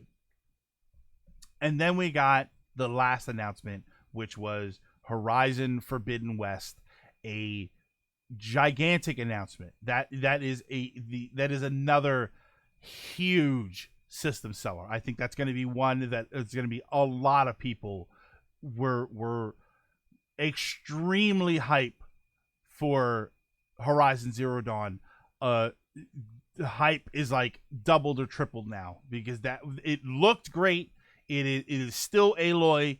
It is still the same atmosphere, the same kind of monsters or animals, I guess you would say. Just looked unbelievable. I still haven't gotten the first Horizon. Thorn, I have it, and there it sits. I have yet to actually play all the way through it. I played like 2 hours of it, and I have yet to actually play all the way through it. Certainly a bigger fan of the art direction for this one. Yeah, I think everything about Horizon won people over, and I think that this is going to be another one. Will eventually come to Steam and piss off. Oh, absolutely. Absolutely, Dragoon. Dragoon, you say that as if there isn't a million other ways to piss off fans of everything. It's just too easy, actually. So those were the games. So that was the PS5 event. PS5 event, I thought overall, the event itself, I thought was rock solid. I thought there were, with the exception of one or two games that were odd choices to have in the event, I thought that it was a fantastic event that gave us most of what we need. Everybody's still waiting for the price. I think that's a really, really big thing. And I don't think we have an actual release date, right? We just have a sort of window. They're talking about holiday 2020, but we don't have an actual date. It's just a window. Horizon was a game I was looking forward to, but lost interest so fast as time went on. The first one, at least. Yeah, same. It wasn't perfect, but I was pleasantly surprised. Yeah, price, date, and amount of backwards compatibility are all we really need left. So there's still some information that we still need, but overall, a terrific, terrific presentation. Sony is definitely learning what it takes to get people excited. Microsoft, take notes, and Nintendo, keep an eye out for Sony, because they may start to one-up you on some of these presentations and hype factor. I mean, nothing's going to take, Smash Bros. Overall, yeah, good presentation. The fact they haven't revealed the price always makes me a little nervous. Dragoon, normally it makes me nervous. My issue is, especially with this in particular, it helps that there is a second system, the all digital system. So I'm wondering if they're having an issue as far as what to price what, because they have two systems. So I'm interested to see if that has anything. I mean, we didn't know about the Switch until like 2 months before it came out. So we're good on that. I don't mind that. I would, if anybody here is looking to get one of these systems, my recommendation would be, with my zero experience, my recommendation would be $600. Prepare for a potentially $500 system plus tax plus a game. So I would say $600 in that realm is if you're going to start saving, which I would recommend you do, I would say aim for somewhere around the $600, maybe $700 mark. $700 should give you a little bit of leeway to buy an extra accessory or an extra game or something like that. That's my guess so far. With all that said, my gripe with the presentation yesterday was that the transitions took too long. Yes, yeah, I see what you mean. I didn't mind it too much. Hero, I didn't mind it because we were live streaming it, so it gave me a chance to talk a little bit about what was happening in between each presentation. Metroid Prime 4. Yeah, there was already a Metroid 4. Yeah, but I didn't mind it because we were talking about it, so it was fine. It gave me a little downtime. Okay, that topic. Hold on a second. That topic went a little bit longer than expected. So we're gonna blast through this topic here, which I suspect there's gonna be a few people that don't mind us blasting through this topic. This topic is about Paper Mario, and so I had to use that picture. So today, from what I understand, June 12th. So today we got a new video about Paper Mario that talked about the battle system and how that's going to work. We got a little bit of information about some of the partners. We got a little bit of information about the combat. So far, it doesn't look awful. Here's what I'm gonna do. I'm gonna do something new. I don't ever do this. No, don't do that. Don't do that. So we're gonna do this, and we're gonna do, actually, instead of using that image, I'm going to do this. Watch this. You ready? Okay. I'm gonna have this playing, but I'm not. Here we go. I'm gonna sit over here. I'm gonna have this playing, but there's not gonna be any audio. I don't want to get in trouble. Game Freak in the hunt with a Twitch Prime sub. Thank you so much, Game Freak. Welcome. Fantastic to have you here. Absolutely. So I'm just going to let this play with no audio while we chat. So they showed off a fair bit of things about the game, and I'm more interested now. I'm definitely more interested now than I was before, and I was kind of interested already. I'm gonna get the game no matter what. If for nothing else, I'm gonna get it for collection purposes. But I am a little bit more interested about the game. There was one concern. I had one concern that I saw later. If you watch, this was the actual trailer that they showed, and then Game Explained had a couple of videos where they showed off a few more things, a few more stills, and a little bit about Luigi. It looks very interesting. I like the world. I like the whole, they broke down what the different lands were, like the autumn mountain and all of that stuff. Like, there you go, you see it right there. The little sort of Japanese place there.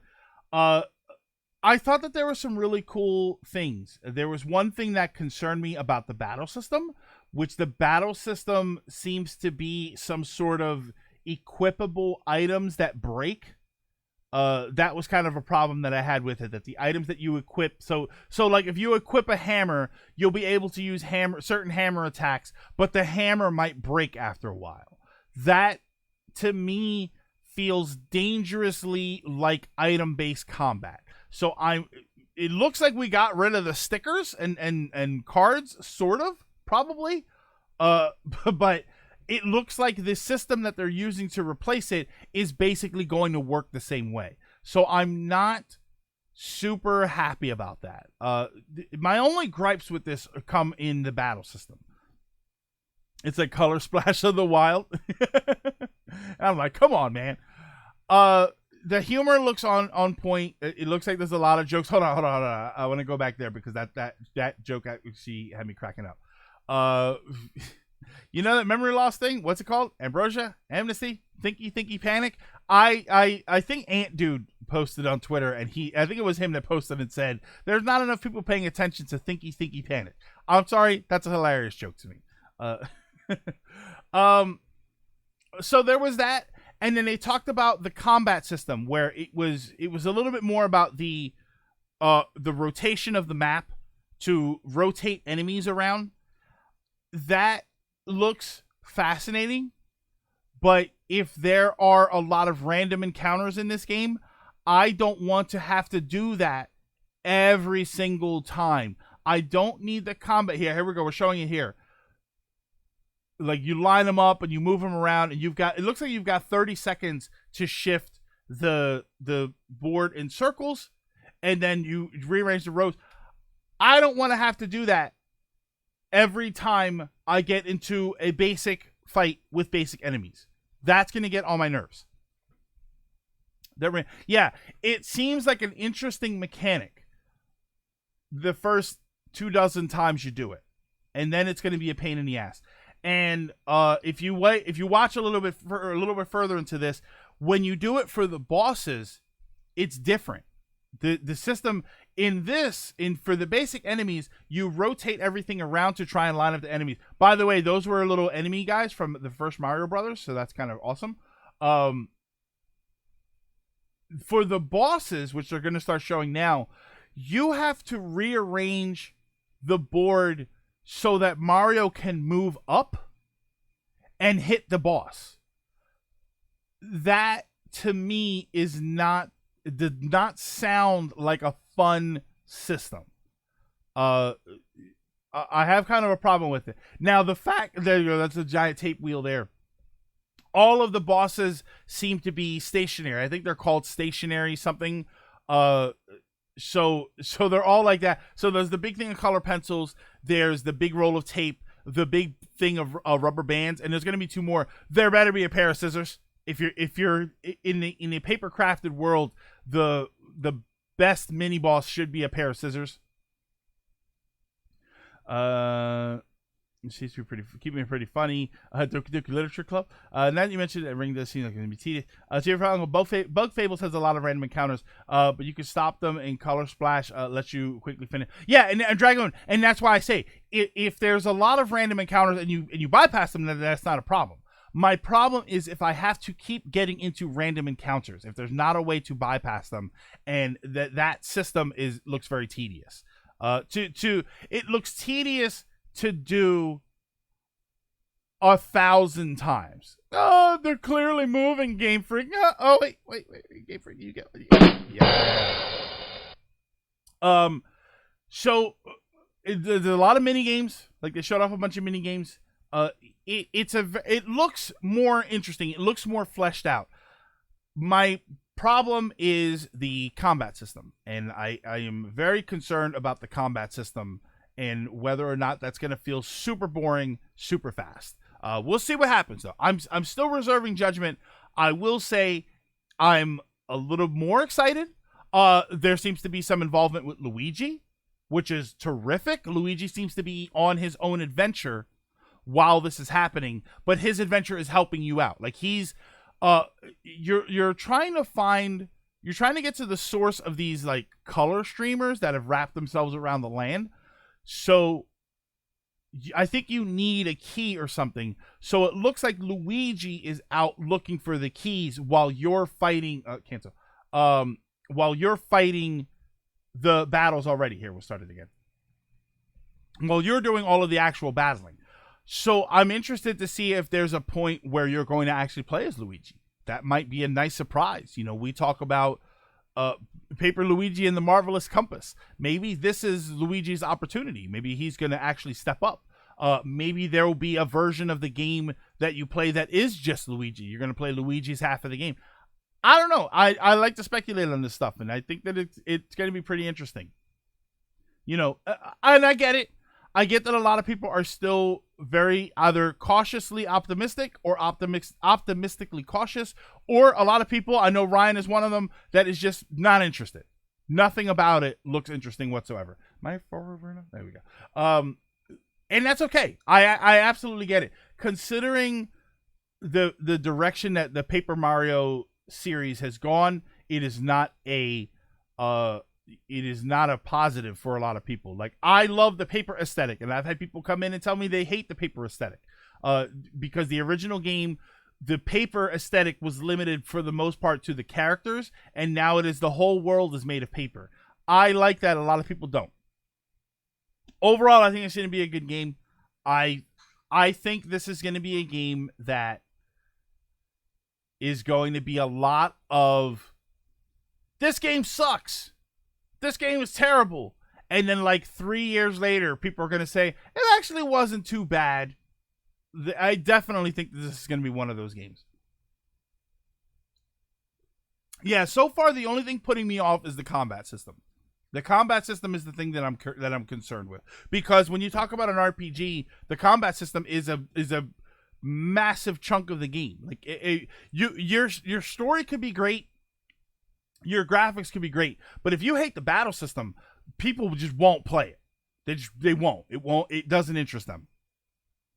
I mean, what are people saying about Sticker Star and Color Splash nowadays? Most people still agree that Sticker Star sucks. There are some people that think it wasn't that bad, but I think the consensus across the board is that Sticker Star was the worst Paper Mario game, and Color Splash is the one that a lot of people nowadays are like, it actually wasn't bad. It was a decent game. It just had this wrong with it, or it just had that wrong with it. A lot of revisionist history with Sticker Star and Color Splash all of a sudden, and now everyone loves. See, Ryan, I am going to stand firm that I always liked Color Splash. Yes, it had problems. I thought the battle system was better than Sticker Star. I thought that because of the ink droplets that dropped from the enemies, that there felt like there was more of a point to getting into a battle. It was still not my favorite. I think it was the best looking.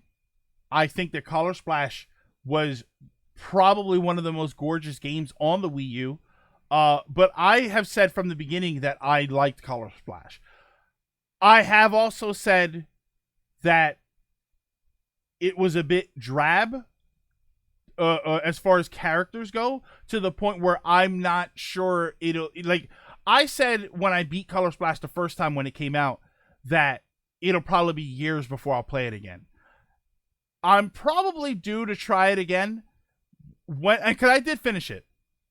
When I play it again, it'll probably be a few more years before I'll play it again. Like Thousand Year Door and Paper Mario 64, I beat those games and then started playing them within months. I started replaying them. Color Splash has been years, and I haven't played through it again. Yeah, still some nice things to it. Yeah, I would not absolutely write that game off. No way, no. Sticker Star, yes, Sticker Star. I will never go back to again. There was a lot wrong with that game. More than there is room in this topic. But yeah, so new Paper Mario information. I wanted to talk about it because I like Paper Mario. Yeah, CS is a good one and done. A Sticker Star is definitely a write-off. Oof. Boy, man, it's oof. I can't get into it. I can't get into why I did not like Sticker Star. Oh, here we can move back to center here. My hair is like frozen out now. So yeah, so Paper Mario and the Origami Killer. Yes, I know it's Origami King, but Origami Killer sounds funnier. July 17th is what they're saying. July 17th. So we'll see what happens when that comes out. I just wanted to talk about it because I like Paper Mario and I thought that was interesting. But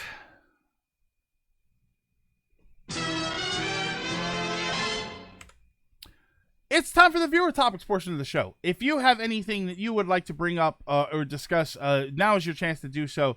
Paper Mario Heavy Rain. Never made it past the first world. The Sticker Star gets so boring. Yeah, Scott Shelby. Oh, maybe that's what Sticker Star stands for. Instead of Sticker Star, it stands for Scott Shelby. Did you talk about the new 1-Up cabinet? No, but I do have a graphic ready for that. Thank you, Flipno. The new Arcade 1-Up, who we all know from their fantastic, if not slightly overpriced systems. Yes, come at me for the overpriced comment because I know that they're arcade cabinets and I know that they're made from great materials and stuff. But the reality is, for most of these games, you're paying $300, $400 for 2 or 3 games. John was crying about it. So they announced a few systems, a few new arcade 1-Up cabinets. Actually, I have that picture up. They're very tiny. So this is the Miss Pac-Man cabinet. Miss Pac-Man has, I think these are the new ones, right? These are the new ones. The Marvel Pinball, the Big Buck Hunter, which has multiple Big Buck Hunter games. No. This is the Burger Time one. Where's the other one that I saw? Okay, so here it is up here. So the one that, because there's a Big Buck Hunter, which, okay, whatever. The Miss Pac-Man that has Miss Pac-Man, Galaga, Galaxian, and Pac-Man Plus, I think, has it on there. That Burger Time system was from before. We talked about that Burger Time system before. But the big one was the X-Men. I think there's 2 of them. Can somebody check this out? I think that there's 2 of these Marvel machines. There is one. This one here has. Okay, so yeah. So this is the other one. This one has. Coda. Is it? Hold on. Children of the Atom. Oh God. Hold on. No. Okay. So there's this one. So there is 2 of them, right? I could not find a breakdown of 2 of them. This one has Children. Can somebody find the link to both of them? Because I have this one here that has Children of the Atom, Mutant Apocalypse, the X-Men versus Street Fighter, and then Marvel versus Capcom. My understanding was that there was one that had War of the Gems for some reason, Marvel's superheroes, X-Men versus Street Fighter, and then Marvel Capcom. Like this weird. Okay, so here it is. Hold on. So this is it here. Okay, so see, it's kind of weird. All right, so so there's this system here. Hang on, I'll put this over here. Right? Yeah, we do that. There we go. So there's that system there, which has Marvel Superheroes, X-Men versus Street Fighter, Marvel Superheroes versus Street Fighter, and Marvel versus Capcom, and War of the Gems, because they must have had extra room or something. Here are some of the other ones. This is awesome. I love it. I hope there's some sort of net play so that we can play it online. But you're probably not. But it's still kind of cool. I take it War of the Gems. No, War of the Gems is it's just out of place. It's just really out of place. Like, do you look at these games? Marvel Superheroes, X-Men versus Street Fighter, That right there is the beginning of the Versus series. Marvel Superheroes versus Street Fighter, Marvel versus Capcom, and then War of the Gems. Like if you would have put Coda on this one, Children of the Atom, this would have been the ultimate system, right? It would have been amazing to have Children of the Atom, Marvel Superheroes, Marvel versus X-Men versus Street Fighter, Marvel versus Street Fighter, Marvel versus Capcom. If you would have put Children of the Atom on this system instead of War of the Gems, it would have been amazing. Amazing. Instead, they broke it down. So Miss Pac-Man, Galaxy and Pac-Mania and Pac-Man Plus. I'm sorry, I got those games wrong. Overpriced as they are, I still wish they were available here in the UK without having to import. Yeah, because import's gonna double the price. In other news, Polybius is only $250. Given how they're distributing them, do you think they'll have a Marvel versus Capcom cabinet by itself? I don't think people will pay for just the one game. I think they'll find something else to put on there. So you had that. You have the Big Buck Hunter, Big Buck World or something. This Marvel pinball machine, which is weird, but great. And then this is the other one. This is X-Men Children of the Atom, Mutant Apocalypse, X-Men versus Street Fighter, and then Marvel versus Capcom. Miss Pac-Man, yay! These are very, very cool. There's some nice picks on there. The X-Men, the Marvel Superheroes one is the one that interests me the most because it has Marvel Superheroes, which is one of my favorite games. One of my favorite fighting games ever was Marvel Superheroes. The Marvel vs. Capcom game is great. Like, I thought that was a really great game. I thought 2 was... Actually, no, I kind of like... I don't know. 1 and 2... I have to play them side by side. I still want a Dreamcast copy of MVC2. I mean, you burn one. I was looking the whole time. Oh, that arcade design makes my eyes wet. So good. You think people will hack them? Oh, absolutely. Yeah, somebody else said that. Hold on. Somebody said overpriced as they are. No. I thought somebody made a comment about that. Like, these are great if you hack them and you put a whole bunch of stuff on there because you're paying for the hardware and then you're getting, you put as many games as you want. The problem is for $300 or $400, you can build one of these kinds of cabinets yourself. If you go to somewhere like Micro Center sells kits that are designed for you to build arcade cabinets, and then you could either put a gaming PC in there, like a main PC, or you can put a RetroPie. They're designed for that. So I feel like for the money you could build something great, but that's not everybody. Like, for the money you could probably DIY something better, but not everybody likes to DIY. So these are great. These are a nice selection. The best thing about these is when you get unique control schemes. That's what everybody really, really likes. Tempest had the little wheel, Centipede has the ball. Like, the control schemes are the biggest selling point. So ironically, the two best machines here are the Big Buck Hunter machine, because you got the actual shotguns for you to play the game, or that pinball machine because it feels like actual pinball. It's sort of wild. It's kind of wild. I think they're kind of cool though. But yeah. All right. So hold on. I'm going to jump back up here. Alex Kidd, where the hell? So the next topic is Alex Kidd came back. Where the hell did Alex Kidd come from? I like when people are like, Alex Kidd is back after a 30-year hiatus. It's not really a hiatus. He had one game. I think there was only one Alex Kidd game ever. So it's not really a hiatus. It's just coming back. Yeah, what a weird year this has been with everything else. Oh, I thought there were a few. Are there more on the Master System game? I think I only ever played the Genesis game. Well, wait, was it Miracle World? Alex Kidd in Miracle World? What? Hold on. Why am I thinking Alex Kidd in Miracle World and Alex Kidd in like Enchanted Castle or something? What am I thinking of? Is that correct? Maybe that's what I'm thinking of. Yeah, I only ever played the Genesis one. I think, right? I probably have the Master System one. I don't know. I don't have my Master Systems here. Oh, it was those. It was, so there were two. So were there only two?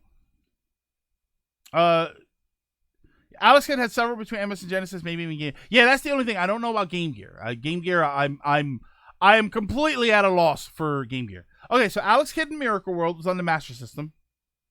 There was an arcade game? Holy smokes. BMX Trot? No way. High Tech World? Wow, were there this many Alex Kidd? Holy smokes. Alex Kidd and Shinobi. These okay, hold on. Okay, so yeah, that was yeah, I'm sorry. That was kind of tough to read. So Alex Kidd in Miracle World, Alex Kidd The Lost Stars, which was an arcade game. That explains why I never played it. Alex Kidd BMX Trial, never heard of that. High Tech World, yeah, oh my god, I did not hear of any of these. All I ever heard of was the Genesis one and like Miracle World. Wow. BMX was Japan. Okay, so that makes sense. All right, so that makes sense. So yeah, okay. So then I apologize. So there were more. I'm sorry, Alex Kidd. You were more popular than I was led on to believe. But yeah, just very strange. Later, Flip. No, have a good one. Very, very strange. Very strange. What a year this has been. What a year this has been, and we're not even halfway through it. Look at the topics here. How about those Last of Us 2 pre-release reviews? I see that it's getting like 96s. I'm not really interested in Last of Us 2, especially with the thing that I read today about Last of Us 2 having a part where you have to kill a dog. And then apparently it was like very brutal. What little interest I may have had in Last of Us 2 died when you tell me that I'm going to have to kill dogs. So no, thank you. Sorry. I know that sounds weird. I know that sounds weird considering after the stream, I'm going to get some food and then sit down and shoot people in Call of Duty. But, if you tell me I have to keep murdering dogs, I'm not interested. Sorry. I'm interested. Hopefully there's a gore toggle because I needed that. Yeah, I don't know. I'm getting it, but yeah, I'm not looking forward. Yeah. And that's the thing. The way they said it was that some of the enemies will have dogs working for them like you do, but you may have to kill them. But you can avoid killing them. It's just going to make the game a lot harder. But apparently there is one dramatic scene where you are going, like, it's part of the story, so you are going to have to kill the dog, and supposedly it's brutal. Like what I read today was that like you hear the dog, make that wincing noise that dogs make when they get hurt, and I'm sorry, I'm not interested in that. I know you can call me whatever you want, you can call me any stupid name that you want, but I have no interest in playing a game. I have no interest in playing a game that is such a downer, man. Like I get that sometimes the storylines are downers, but yeah, like I Am Legend, that scene in that movie was heartbreaking. And they're saying that this is supposed to be worse. It sounds like it's going to be worse. Like, I don't know. I just no interest in being so down to that level. Cause you know what's going to happen, right? The game, it's like Far Cry.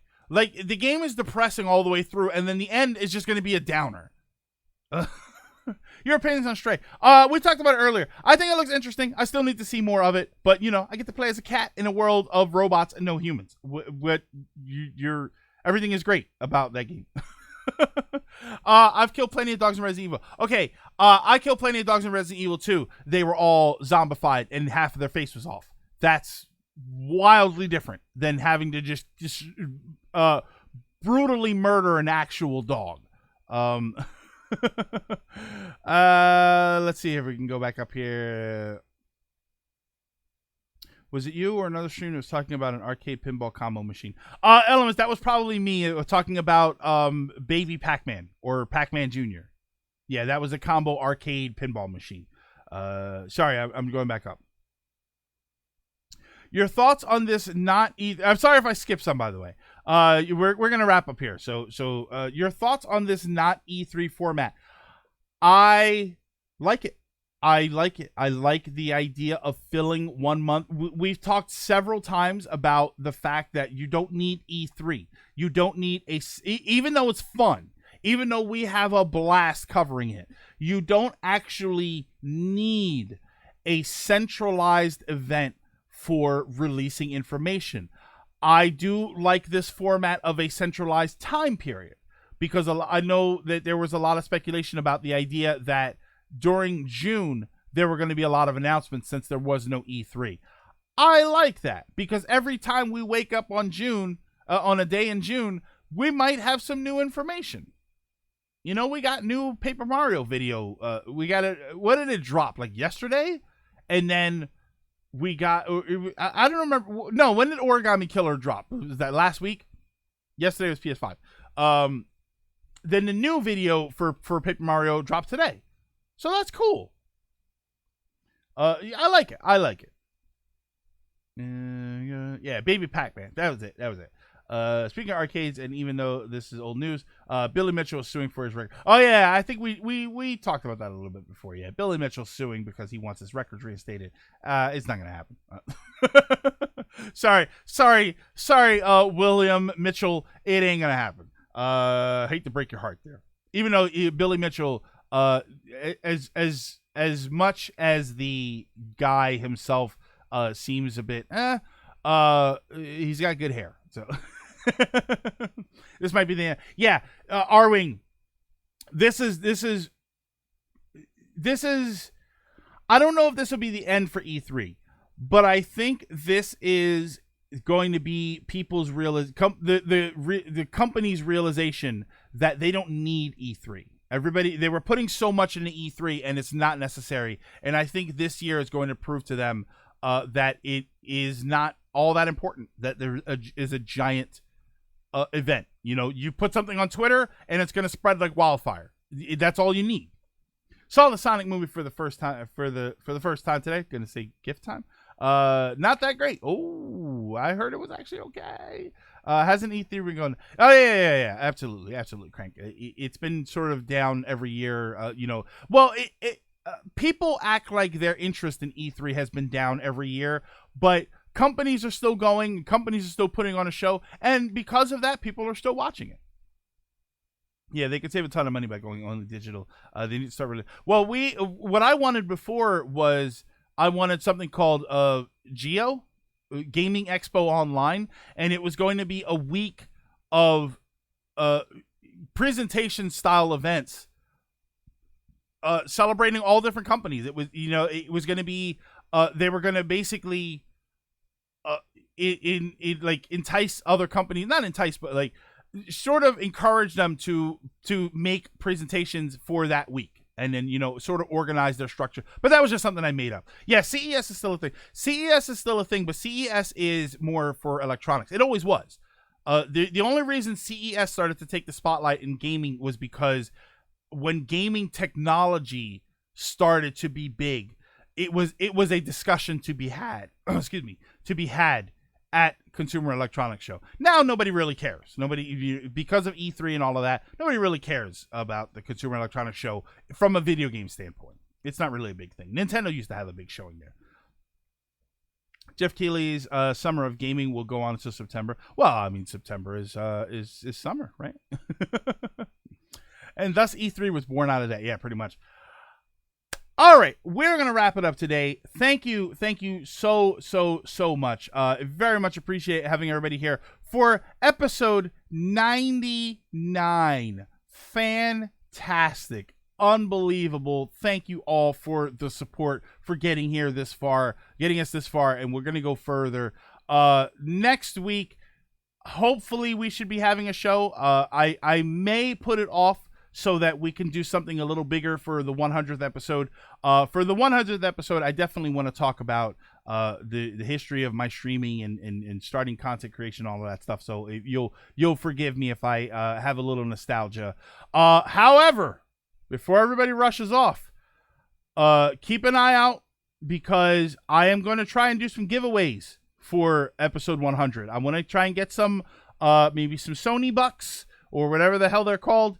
Some eShop points, and I have at least one item to give away, one physical item to give away.